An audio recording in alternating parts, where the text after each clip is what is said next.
Hey there guys, what's going on? Season 2 is well and truly upon us now. We've got Battle Royale rumors flying around, a new battle pass to level, and loads of other things that are going on around us.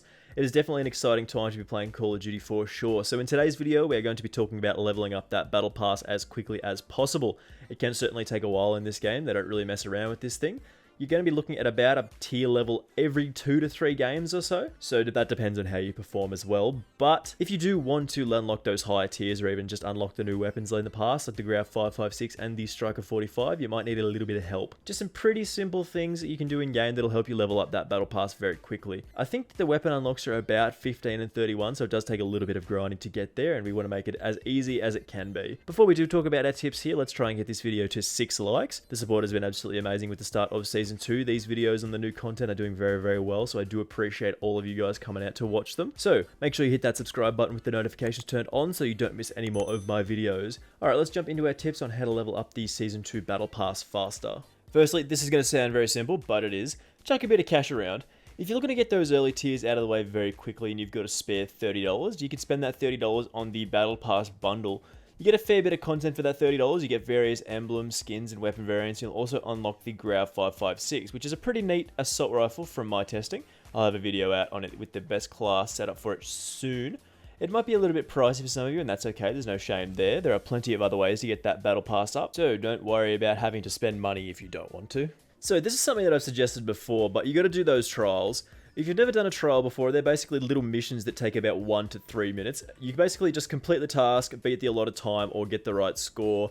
And some of them are actually pretty cool. Like basically you get a score out of 3 stars, and if you beat certain time frames, you get more points basically. So that will net you more experience in the long run. So if you do more of these, you get more experience basically. I think you can get between like 3 to 5k experience for doing a very good job. Like you get like 3 stars out of 3 stars and you get more experience. I think the max you can get is like 5k, and all of that can be doubled if you do throw on a double XP token at the same time. You chuck on that double XP token, I think you can get like 10k experience just by doing one of these. So these are definitely worth doing, and they're a lot of fun sometimes. They just sort of change up the way you play the game, and that's always good. So this helps in 2 ways. Doing these challenges helps in 2 ways. The more experience you earn, the more of it goes towards your past tiers, and when you rank up, you'll unlock new officer challenges, so it is a win-win by doing these. Speaking of completing officer challenges, these are challenges that you do unlock every level after 55.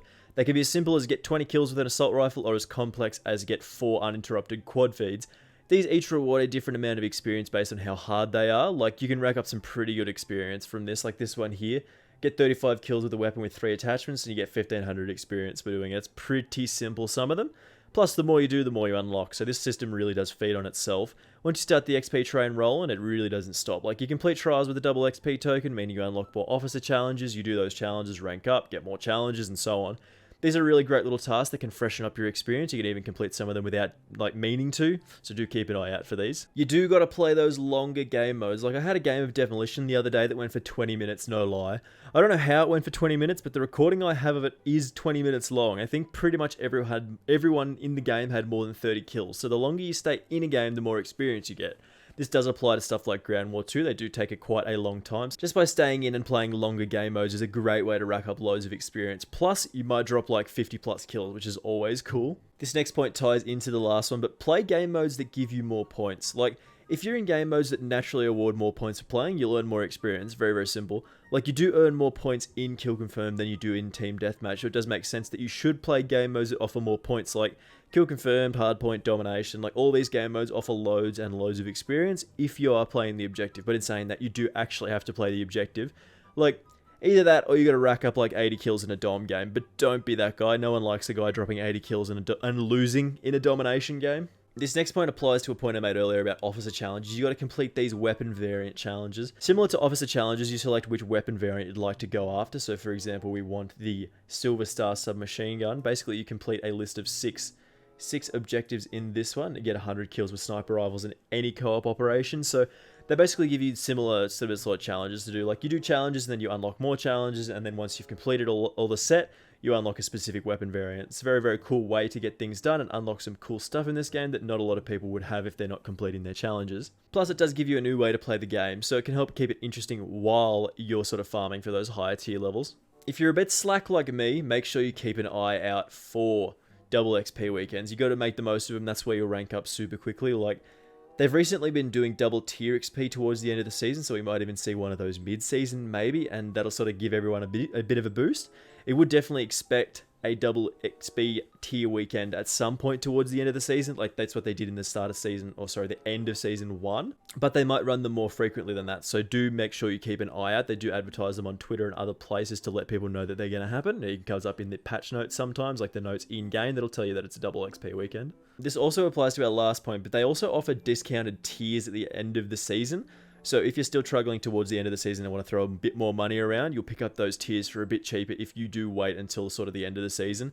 Assuming this does happen again, of course. This is a pretty simple tip if you're still struggling towards the end of the season. You'll definitely want to be playing on maps and playlists that include super small kill-friendly maps like Shipment and Rust. Small maps equals more action. Like, if you're half decent at the game, you'll probably end up with about 30 plus kills on pretty much any Rust or Shipment game. That's just sort of how it goes. More kills means more experience. More experience means more pass tiers. Really, really simple. This will be great when they add the predicted Shoot the Rusty Ship players, which will feature all 3 of the game's smallest maps, but we will definitely have to wait a little while for that one. And lastly, a nice easy one here, similar to the officer challenges and the weapon challenges. You do have daily challenges and you also have weekly challenges. So daily challenges reset every 24 hours, obviously. That could be simple as getting 2 kills with a sentry gun, getting 15 kills with an infantry assault vehicle. Like, you've got lots of different ways to play the game, and typically they do give you new ones every little while that are all a bit different. And then you end up with like weekly challenges that do similar things. Like, you complete a number of daily challenges or weekly challenges, you get more experience. It's really simple. Just really good ways to rack up all that experience. Like, you do need to start working on those tier passes if you do want to get to 100 and you don't play the game like every hour of every day like me. So it does take a little while. So some of these tips are pretty useful for that. So guys, hopefully with these tips you will have that battle pass cleared in no time. Some of the higher unlocks look actually unreal this time around, so it'll be good to see some of them when I do get there. Looking really forward to it. So thank you very much for watching this one. I do appreciate it an awful lot, and if you did help you out at all, make sure you do leave a like and subscribe if you are new around here. I do of course appreciate all the new subs, and it really does help me out in the long run. I'll see you guys in the next video. Bye!